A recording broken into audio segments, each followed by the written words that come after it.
From Studio 1A in Tampa, Florida, comes a talk show that really feels your pain and tells you like it is. We love America and all that freedom-loving Americans want to protect. Live from coast to coast and on your radio, it's For the People with Keith Allen. We'll help you survive this thing called life. We're for the people. Whatever your source of stress or strife, for the people is there. Hello, Mr. and Mrs. America. I am Keith Allen, and proudly welcoming you, as usual, to this Thursday's edition. November the 2nd, 2017 is our air date. Second hour, by the way. Just to be correct, for our board ops across the country, and they're engineers, actually. They call them engineers. They used to call them board ops, but now they're engineers. But they have to have the director's notes, so occasionally we will verbalize it for them so they know. And for you to be able to keep it in proper context, because people say, if you want to really get the full, broad overview of the entire show, you have to listen to all 2 hours, but some of you just can't. But hey, if you can get some, that's okay, because that is at least some valuable information with some interesting information and insights with that common sense appeal that you crave every day. And I understand the craving. I do, believe me. I am there with you. So we're going to go ahead and execute flawlessly today just for you.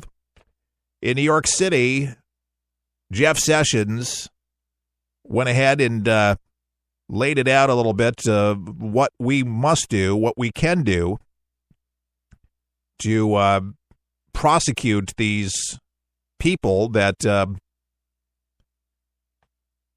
unleash a evil onto our streets that cause us to be fearful and give us a sense of insecurity, because we do not fully understand why this is happening and why it continues to happen.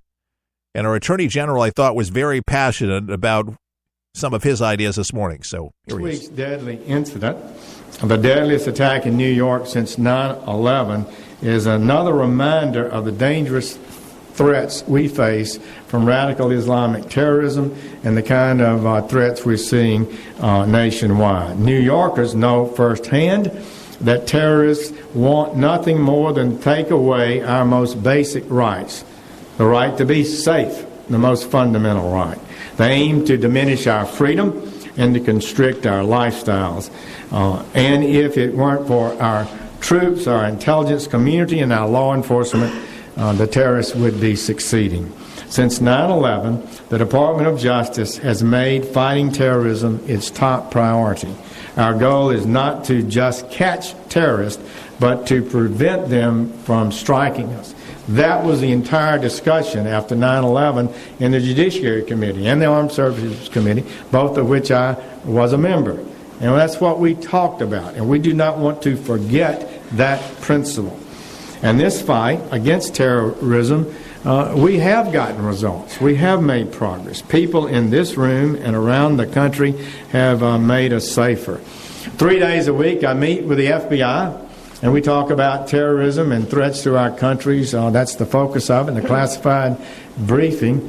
I got to say that I have been amazed how effective our federal investigative agencies have been in preventing attacks. But if you look at it mathematically, you can see that we can't possibly identify all attacks in advance and stop them from occurring. Things that happened Tuesday. That's very, very difficult to do. But we have interdicted quite a number and made quite a good success on it. So we've got to be careful. They have thwarted multiple attacks in this country from happening. That's true. And thank God for law enforcement officials, the FBI, NSA, CIA, all that has helped thwart But unfortunately, like he mentioned, it's so big. And sometimes this guy was planning for a year. We're learning a lot more about the suspect, Sapov, 29, the guy from Uzbekistan. And from his bedside, we're learning a lot more about him, about how he requested to mount an ISIS flag in his hospital room, according to a criminal complaint. Zafulo Sapov even considered flying the flag on the truck that he used in the Halloween attack. Did you know that?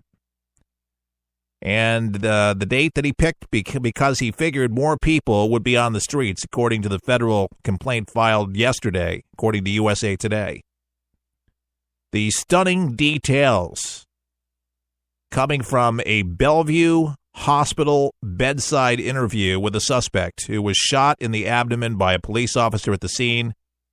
Sapov, 29, planned to use the truck to strike pedestrians in the vicinity of the West Side Highway and then proceeded to the Brooklyn Bridge to continue to strike pedestrians. The complaint charges. He says, I wanted to kill as many people as I could, and stated that he felt good about what he had done. He wanted to kill as many people, folks, as he could. Now, there's other details that are emerging that we're learning about Sapov. The rented truck from Home Depot in Passaic, New Jersey, October 22nd, so he could practice making turns.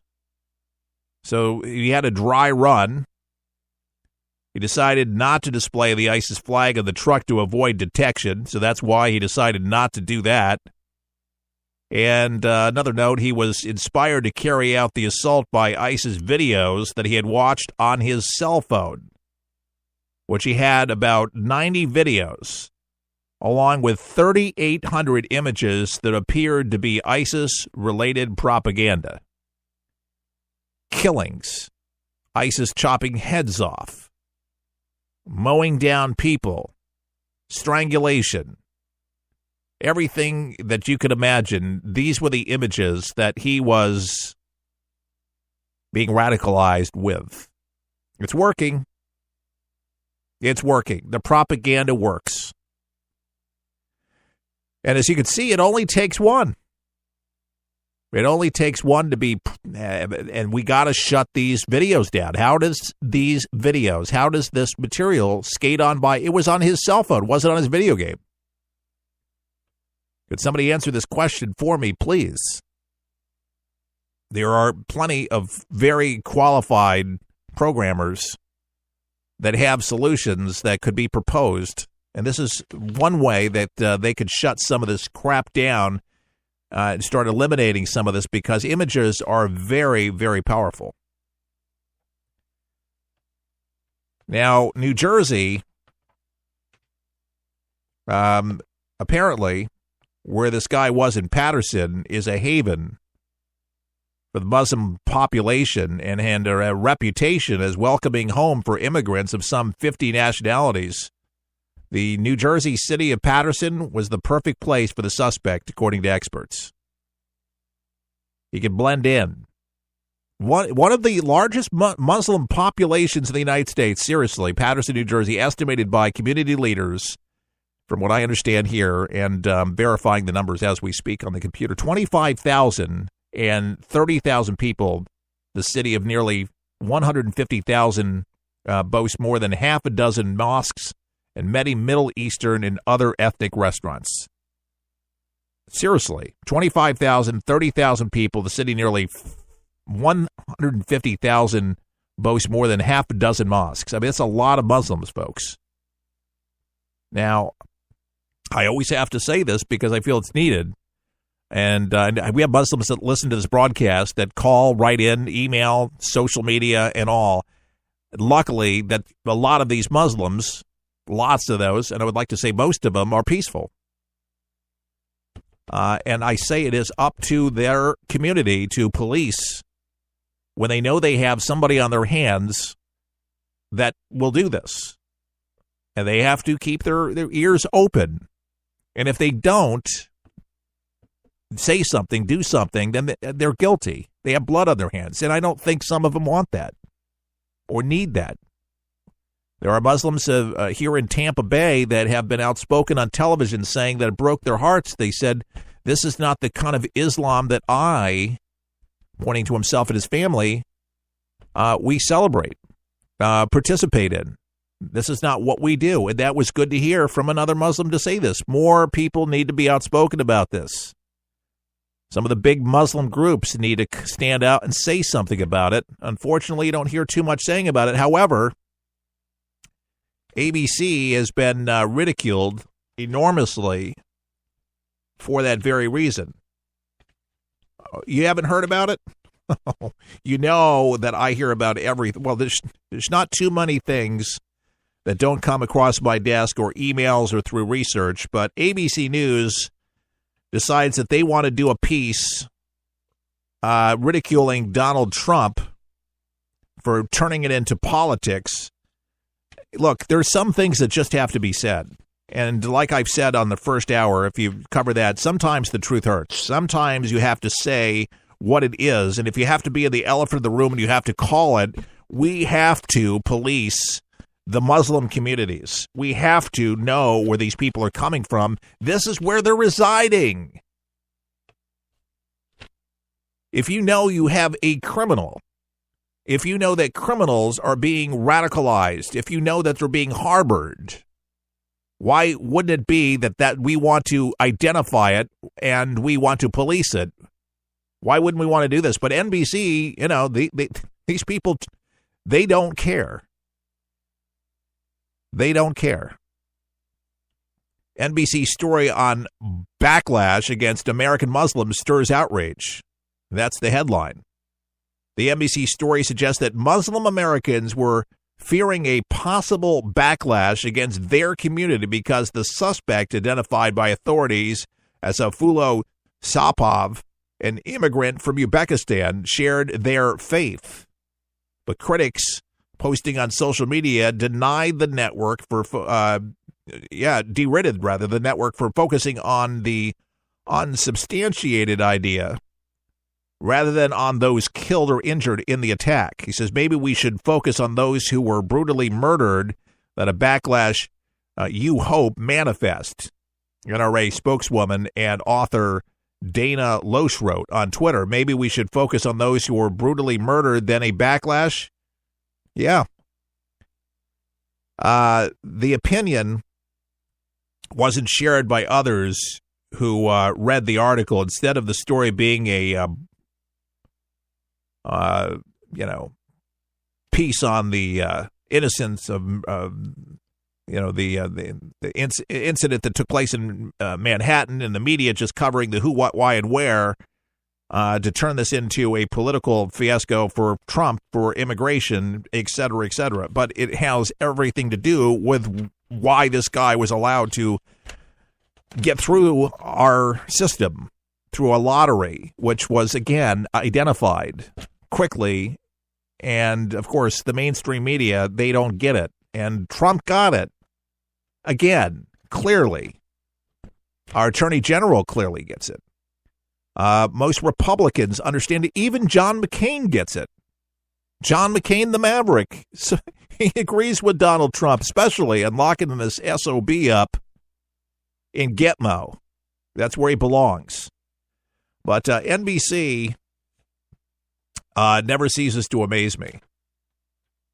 They're going to be a mouthpiece for anything that the left wants to put out there. They're going to side with them. Gosh, I tried the other night. I watched NBC News. Tried to watch NBC News, and Lester Holt. He needs some.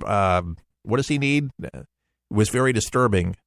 He needs braces.